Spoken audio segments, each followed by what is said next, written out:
que j'observe, c'est qu'il y a une vraie aspiration de la jeunesse africaine à une liberté, à ce qu'on appelle de la décolonialité, à sortir des liens de dépendance, de tutelle qui ont cours depuis le temps des indépendances. Les indépendances ont été un moment donné historique, les années 60, mais les indépendances n'ont pas libéré. Elles n'ont pas été des émancipatrices. Elles n'ont pas été émancipatrices. Fanon nous avait prévenu dans les derniers de la Terre, en 61, du risque de rater l'émancipation.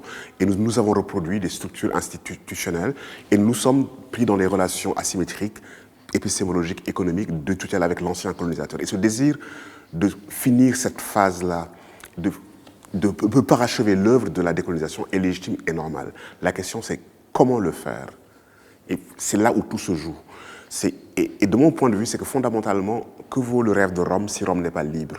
Si nous promettons la liberté, nous devons y aller sur les chemins de la liberté, avec des moyens de la liberté.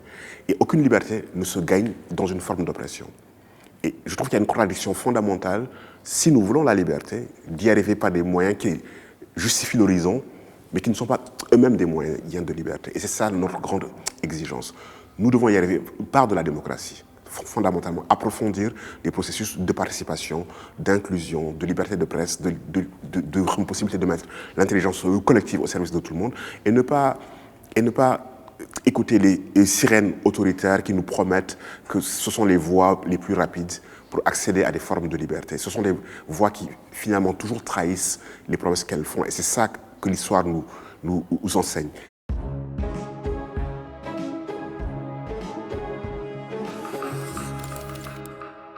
Mediapart.